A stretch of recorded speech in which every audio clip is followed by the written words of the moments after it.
Welcome to this special Pulse of Payment series titled Swipe Right on SoftPOS, Unlocking Payment Freedom. A special 6-part series brought to you in collaboration with Ingenico, the global leader in payments.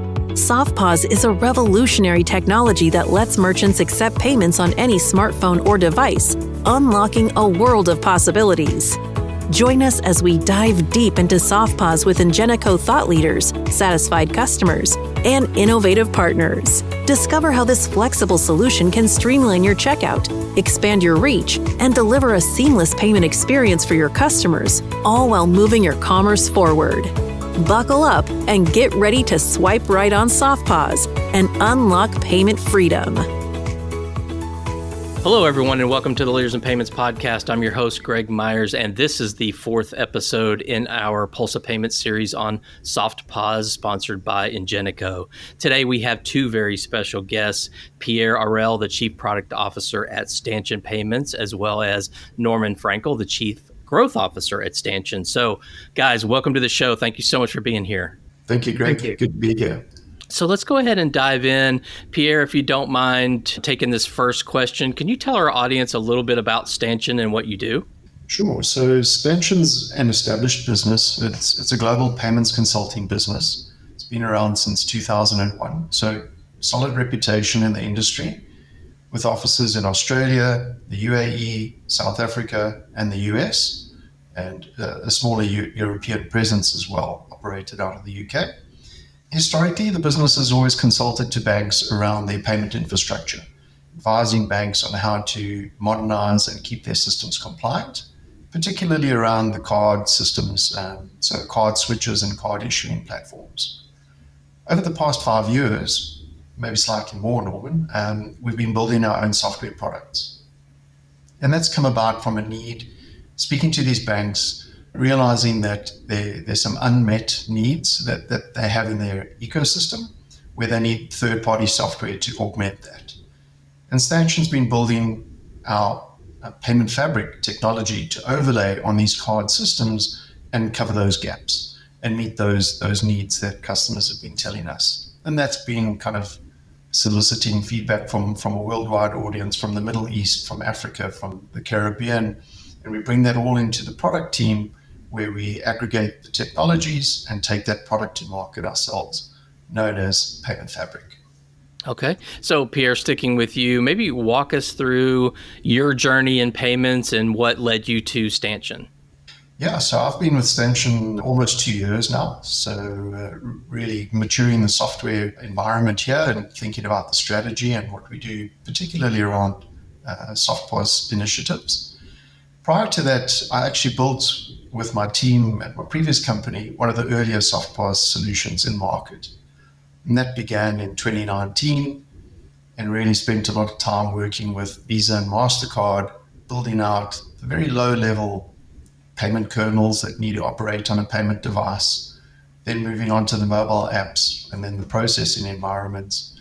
And so I spent the better part of 4 to 5 years taking effectively a tech startup to market and launching that SoftPOS solution.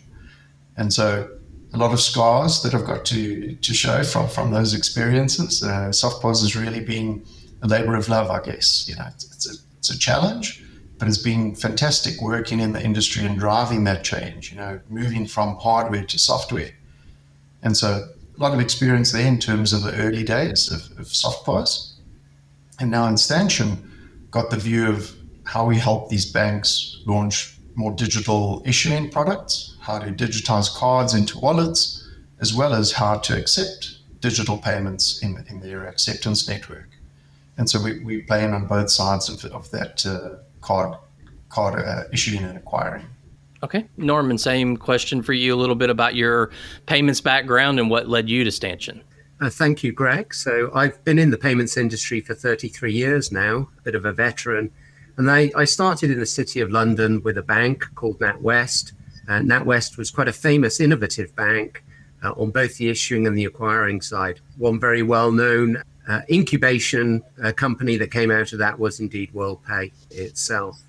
So I spent a decade there, really at the end, driving everything around their digital channels, especially mobile, and also getting involved in innovative products, predominantly on the acquiring side more than the issuing side.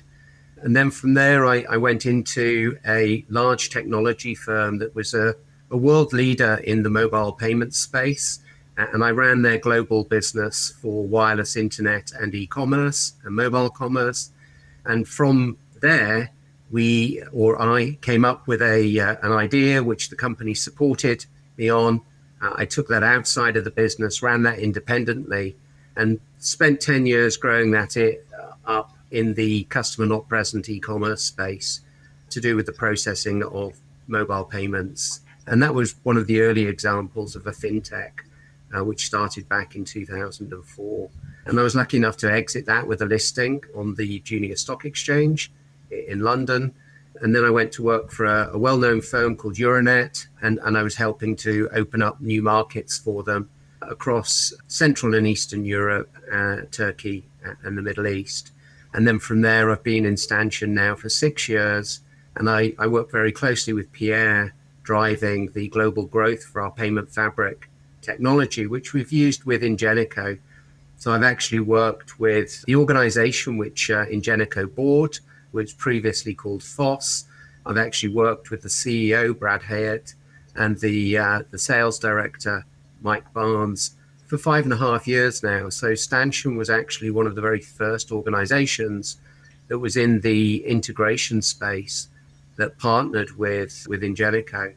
And we went on to have some success, which I'm sure we'll talk about later on. Okay, great. Thanks. Thank you both for sharing that about your journeys. So let's get into the meat of the conversation, which is around SoftPOS.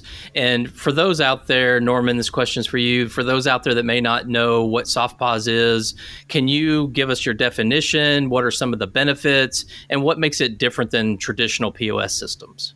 So the first time I spoke 5.5 years ago to Mike about SoftPOS, I was immediately attracted to it. It's very simple. It's software as a point of sale that you download onto an Android or now Apple iOS device. And it turns that mobile phone, providing it's got NFC capability, into a fully functioning contactless acceptance point of sale terminal. It's incredibly powerful to drive financial inclusion. And so we're seeing a lot of small merchants who may not want to carry multiple devices around, such as a mobile point of sale. And they don't want to keep other devices charged up, particularly if they're not using it very often. Whereas all of these merchants have got their own mobile phone and they want to be able to do that. So today, all of us, when we're using our phones, we use it to take photographs, we use it to scan documents, we use it to set alarms, show times. Today, it's very powerful because now, by downloading the Ingenico SoftPOS solution, that app, or if it's built as an SDK into somebody else's app, will actually allow that mobile device to take a contactless acceptance transaction. And it's really powerful for driving financial inclusion. Okay, great. So Pierre, over to you. Stanchion is obviously making waves in the SoftPOS space. So what's the core mission and vision of what you're working on in this area? Yeah, so if I have to give a simplistic answer, it's about increasing access to digital payments. And so what we do is we provide that an integration layer within the banking environments. But what we want to be is an enabler for solutions like SoftPOS to reach more merchants so that more consumers can pay securely with their digital wallets, the Apple Pay and Google Pay. So really we see ourselves as this enabler to kind of accelerate those processes and not let banks get stuck in their traditional tech or their legacy technology stack. We try and modernize that and leverage partners like Ingenico to actually drive that change. So how do we get more access, safe, convenient access to digital payments? SoftPOS is one of those enablers. Okay, so Pierre, sticking with you, what are some of the trends that are driving adoption of SoftPOS? Yeah, so look, I think everybody in the world has heard of Apple Pay, right? So for the past 11 years, that's been a big driver of how consumers want to make payment, simply because it's so simple and pervasive. You know, once your card's loaded, it's secure, you use a biometric authentication and you tap and go. And you can use that on transit systems, you can use it in street cafes. You can use it pretty much anywhere globally to pay. So digital wallets are a key driver. It's the mega trend behind why people want to use cards. It's that convenience, right? Now, those wallets are only relevant if you can tap them somewhere to make that payment. So you need acceptance networks, you need physical POS terminals that Ingenico supply, the physical hardware type, and now that's been digitized. So they've just extended their offering from hardware to a pure software solution. So I think based on consumer demand, there's a need for increased payment acceptance. So how do you get more places where you can make that payment? And SoftPOS is one of those enablers. You might argue that COVID was a big driver for contactless payments. And so, everyone will nod and agree to that point. But unfortunately, SoftPOS missed the boat there. It was still too early in its infancy. There were really pilot programs being operated between 2018 and probably 2022, 23. And so it wasn't at any mass scale. And so SoftPOS, hadn't seen the light of day, I'd say, to benefit from the COVID pandemic.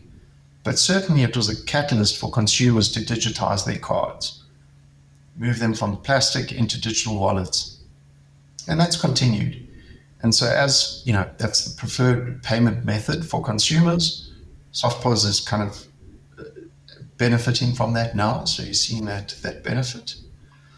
And in many markets, there's a driver to reduce hardware because there's a lot of cost associated with physical hardware that you need to import, deploy to merchants and maintain it. It's not just drop and go.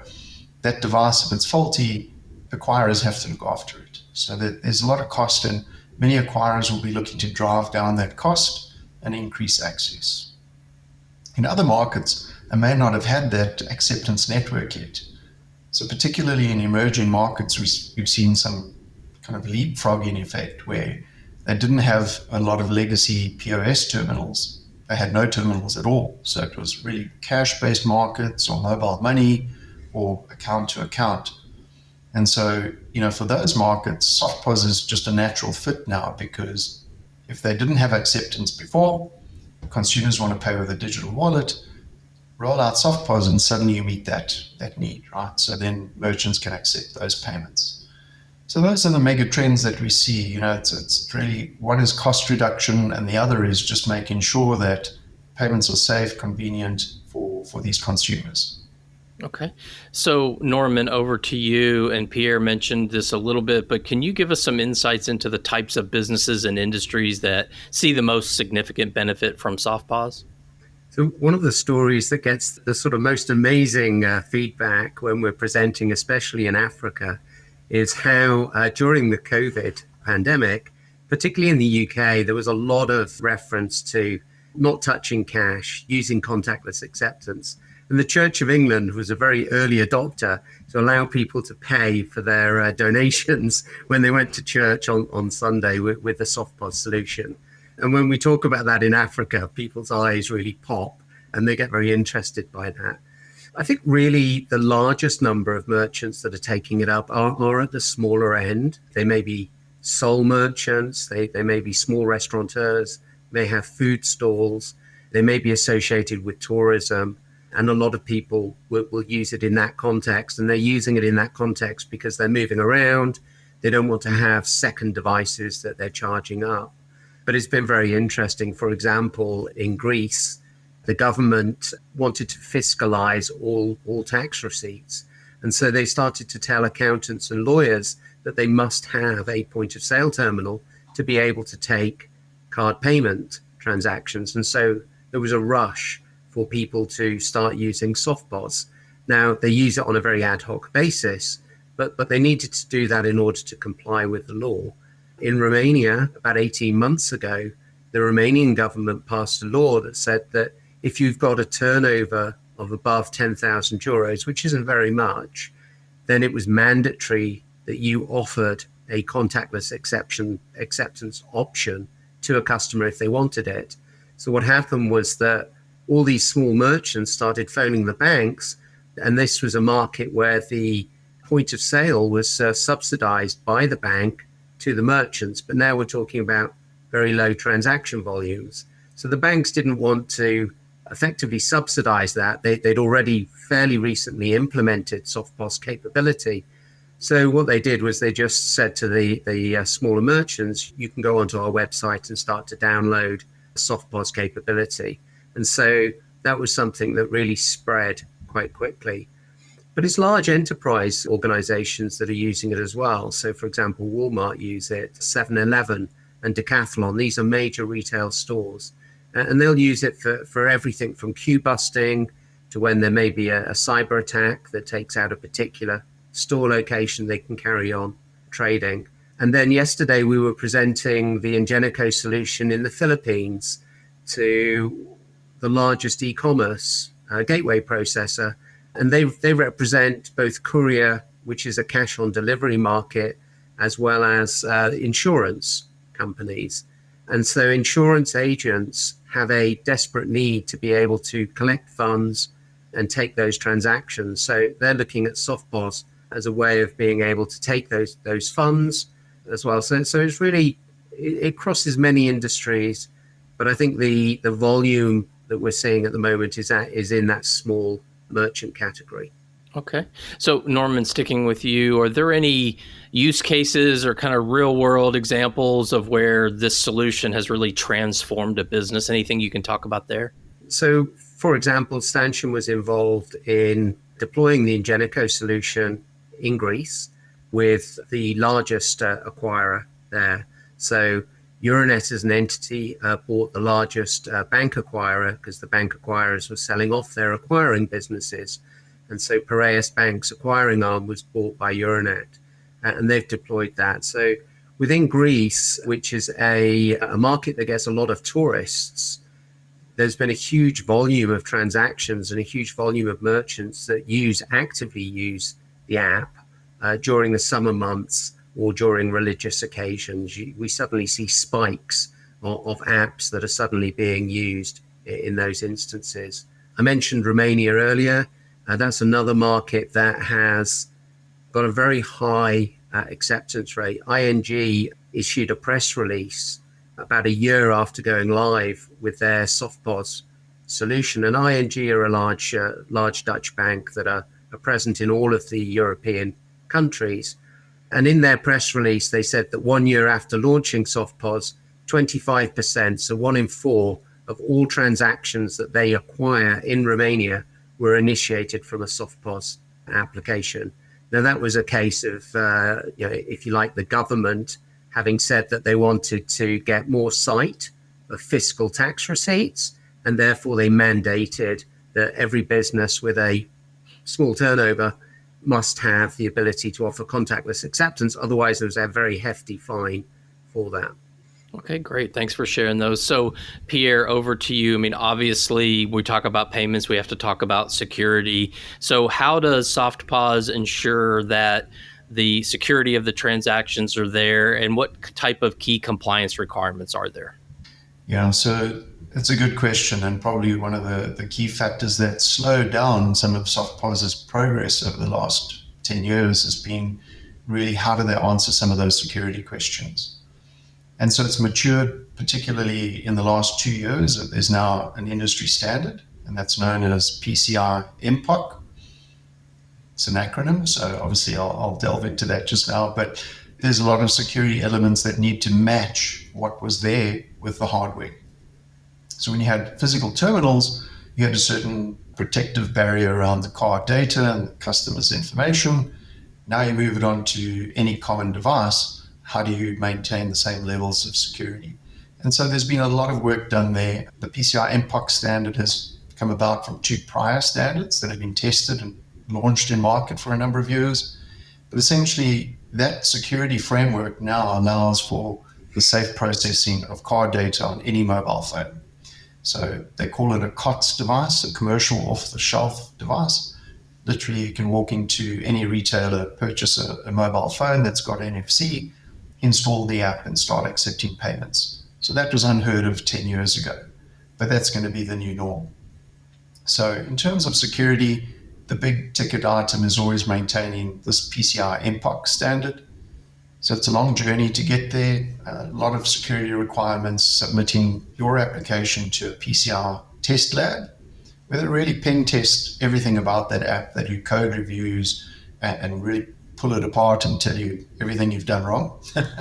So for an engineering team, it's quite frustrating, but at the same time rewarding to see, that you are closing out any possible vulnerabilities in that app. In addition to that, there's a number of other standards you need to maintain. So PCI DSS is the one that is the industry standard. Everyone's familiar with that, and that's maintaining a secure environment and all the processing around card data. There's a new standard called PCI SSF, and that stands for the Secure Software Framework. That consists of 2 parts. So if you're a software vendor building a SoftPOS solution, you need to also obtain that standard. And that effectively makes sure that your whole software development lifecycle is secure, so that from the start of planning a change through to implementation into a production payment system, you've met a whole lot of criteria. And that's really what separates the men from the boys, is maintaining that secure practice, not just once off, but on an ongoing basis. How are you always compliant? And then the last one is obviously PCI PIN processing, because now you're entering a PIN number on the mobile phone as well. You've got to protect that. And as you process that from point to point, there's certain standards that need to be maintained.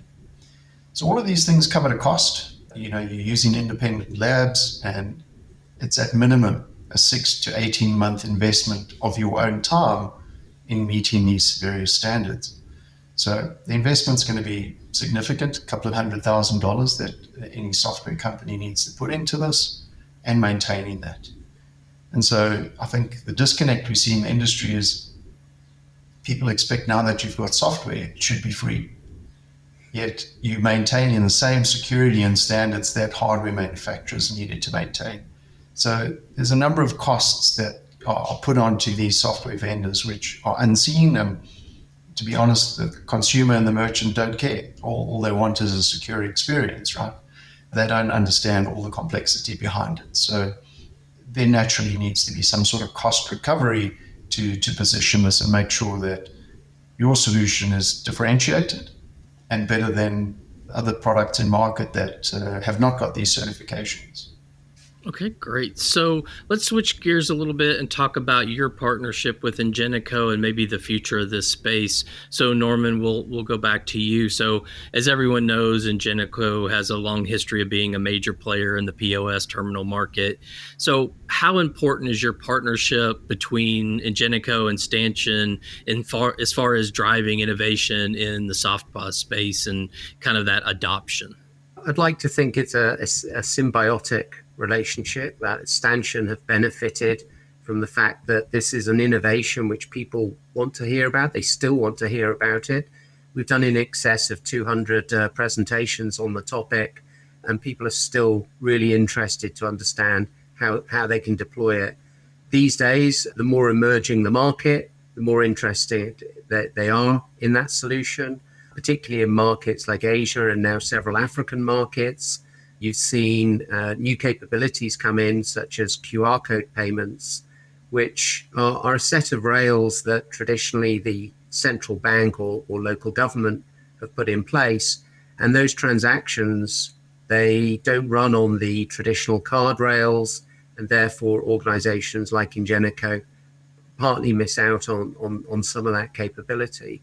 However, the ability for people to take these card transactions is still important, because a lot of these emerging markets rely heavily on foreign direct investment, business people coming into market, and tourism, where you can't use those QR code processes very easily. Pierre mentioned that Stanchion's heritage has been around organizations that own their own payment switch or core technology. And what we do with our payment fabric is protect that switch and wrap it. So the role that we've played with Ingenico is going out and talking to those larger banks where they have this existing tech.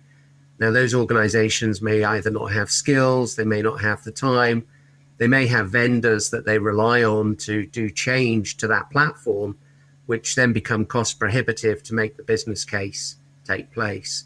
And what they can use is our overlay, which is already pre-integrated to the Ingenico environment and to some core payment switch vendors in order to facilitate that project moving forwards. And they can still take control and take some of the pressure off the core system and the need to do constant regression testing.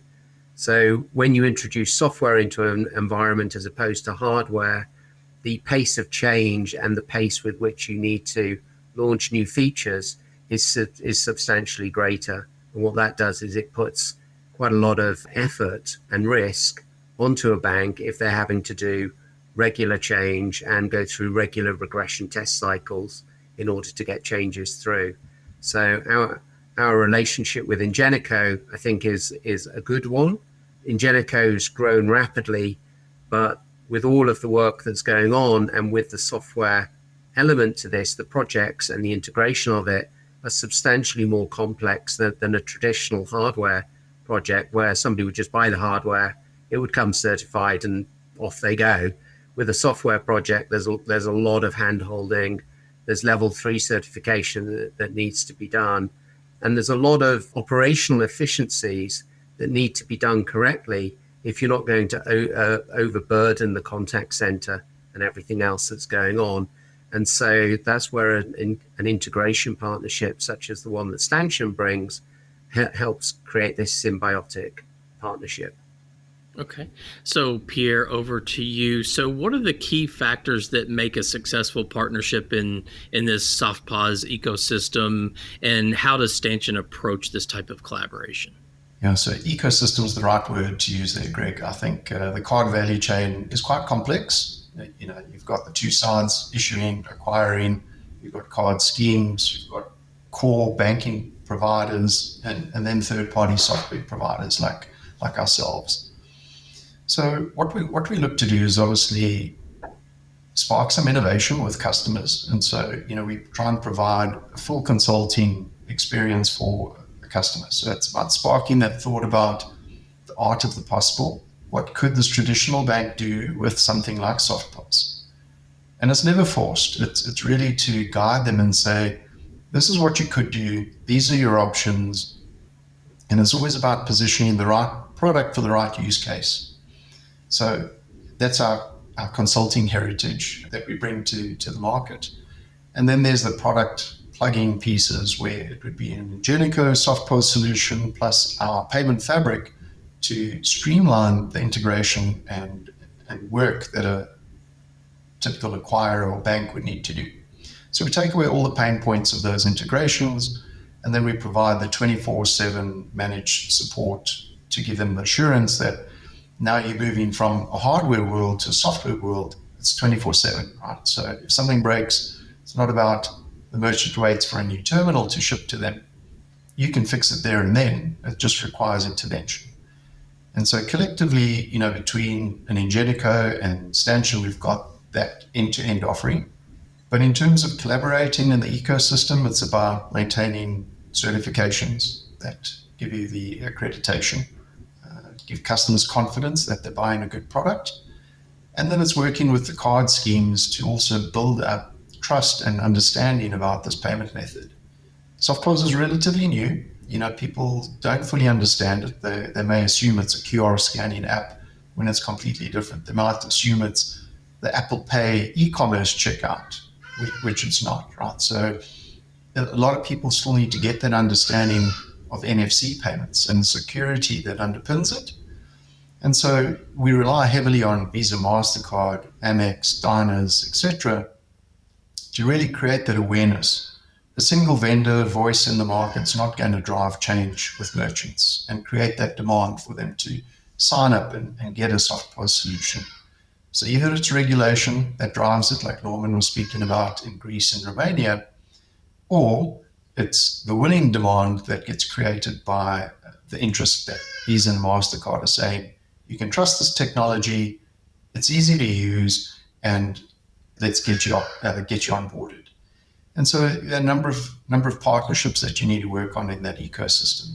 And I think we're trying our best to really bring all of these parties together in the markets we target, And it's just a matter of time until you build up that trust and understanding. Okay. So, Pierre, sticking with you, let's talk about the future a little bit. Where do you see SoftPOS in maybe 5 years? What types of new features and functionality do you think are coming, and what will be the impact of that? So it will be better than it is today. I think that's the first thing. One of the limitations we've experienced with SoftPOS has been largely around the mobile device itself. Devices in some markets ship without NFC, which immediately disqualifies them from being eligible to use a SoftPOS product, and that hinders adoption. So that's the one factor. The other factor is the NFC antenna itself that's built into the device is relatively weak. So it doesn't perform at the same levels that a traditional terminal would, which is truly contactless. If you go to an Ingenico physical terminal and you tap, you can hold your card 4 centimeters above that device and transact. With SoftPOS, you've got to actually make contact. The card has to touch the back of the phone in most cases. So it's not truly contactless, and that's a bit of a slow experience. At the point of checkout, often there's a bit of delay, and it's not elegant in terms of a checkout experience. So there are initiatives underway with different device manufacturers to improve those antennae. So the number of trials going on. So in 5 years' time, I think mobile phones will perform at the level that a traditional terminal does, or at least as close to it as physically possible. So I think that's the one factor is kind of an infrastructural piece that needs to happen over the next 5 years. The other is increased trust. So as people become more aware of it, they experience it once or twice at their local market, or download it themselves from their bank, or acquire over time that's just going to build. And so they won't see a need for all the excess hardware. They could stick to a SoftPOS solution if that's all they need. If you're an e-commerce merchant and you do the odd in-person sale, SoftPOS is perfect, right? And I think we'll see a lot more of SoftPOS embedded use cases. So being used in self-service checkouts at a kiosk, or even EV stations, a tap and go type of EV station scenario. So I think that's going to be rolled out over the next 5 years. The last one, I guess, is a bit more of the blurring of the lines between online commerce, or e-commerce, as we may call it, and in-person payments. So SoftPOS allows anyone to install the app on their phone, right? You don't have to be classified as a merchant or a business. So individuals that are shopping could download onto their phone a payment app. And when they do the e-commerce checkout, tap their card on their own device. Or have an app-to-app type of interaction where you click checkout on your phone, goes to Apple Pay, you click pay, and it all gets settled. It's kind of app-to-app. And I think that then blurs the line of what is e-commerce, and will you ever need to type your card details in online and be at risk? So fraud reduction comes into play there as well. Yeah, that's an interesting one. I don't know. I'd have to think about that one as far as from a user perspective. It would be kind of a weird interaction, but that's interesting to think about. So I'm glad you shared that. So Norman, as you're thinking about merchants and they're being interested in this, what advice do you give them, or would you give them if they're interested in a SoftPOS solution? So firstly, it's very easy to access it, download it, install it, and use. So actually, there is nothing to lose. If you're in a merchant in a market where you're getting charged by the bank for having a terminal, or you want to take transactions, but you're going to get charged by the bank for doing that, you'll often find vendors out there with SoftPOS solutions or banks that will allow you to download the app and only pay when you use the application. So actually, in that instance, a merchant could save more than $300 from over just say a 3-year period from the rental of a terminal. If you're in a market where the terminal is subsidized to it, then we've already seen that many merchants, particularly at the smaller end, they don't have their terminals charged up. or suddenly somebody wants to pay and then they realize that it's not charged up, or maybe one isn't working. In fact, Pierre and myself were in the Philippines just a few weeks ago, and Pierre had that exact issue. He was trying to buy some goods for his children whilst he was abroad, and this was a large shop, and the large shop didn't have any POS devices that were working. And so, unfortunately, Pierre didn't have cash. And so, that was a lost transaction, both for the shop and for his daughters. So by installing this on the phone, it's very easy to make that available and to be used. So my advice to merchants is try it. I had lunch with an entrepreneur whose wife runs a yoga studio, and he was saying that he's getting his wife's getting more customers who want to pay with card. And so she signed up with Revolut, but that comes with a dongle, which she's also having to use. But we had a conversation about SoftPOS, and not everybody's aware of it right now. And I think, as Pierre mentioned, that's where the schemes could have a big role to play to help drive awareness of the solution, because it's surprising how many people are still not aware that it's out there and it's as easy to use as it is taking a photograph on your mobile phone. Okay, great. So as we come to a close, start to wrap up the show, Pierre, any final thoughts, any key takeaways you'd like our audience to take from this episode? I think the future of SoftPOS is more about that it's an embedded payment experience. And so it all comes down to these application integrators, what they choose to do with SoftPOS, right? So how do they bring it all together? Now, the terminology is an SDK, software development kit. That's what SoftPOS has been distilled into, and you can add that to multiple applications. So any existing application can embed that and have a tap on phone type of experience.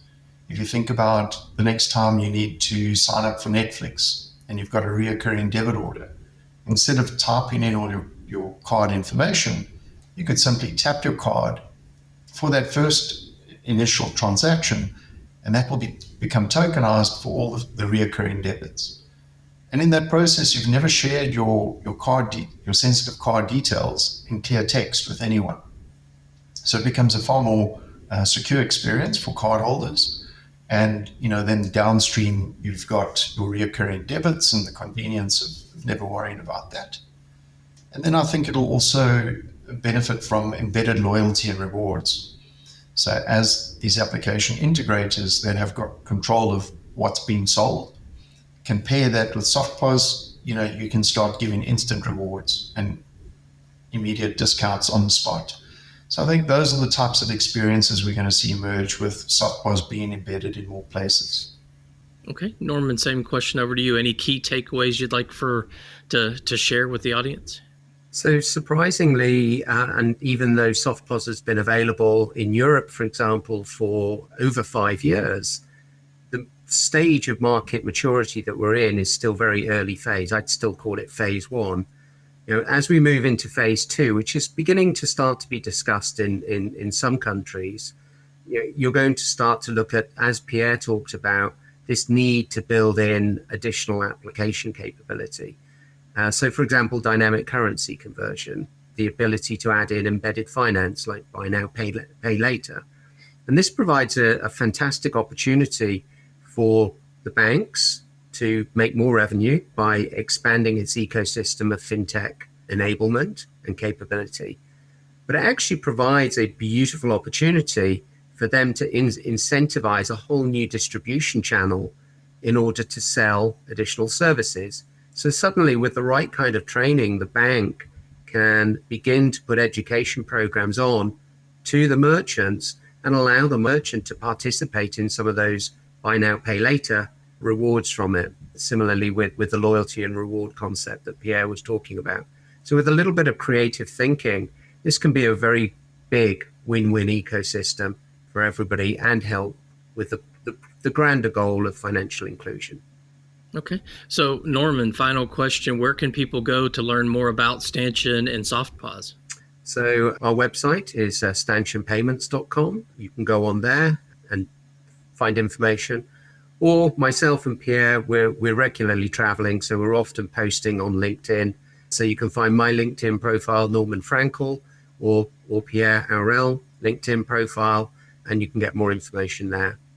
Okay, great. So Norman, Pierre, this has been a great conversation. I know our audience is going to learn a lot from this. As you mentioned, this is kind of new. So I think this series is really educating people on SoftPOS. I love the use cases and sharing those. So thank you both for being on the show. I really appreciate it. I know your time is valuable. So thank you so much for being here today.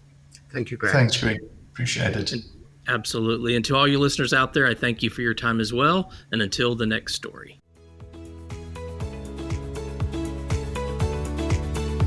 Thank you for listening to today's episode. If you'd like to explore how SoftPOS can unlock payment freedom for your business, please visit business.ingenico.com/swipe-right-on-softpos.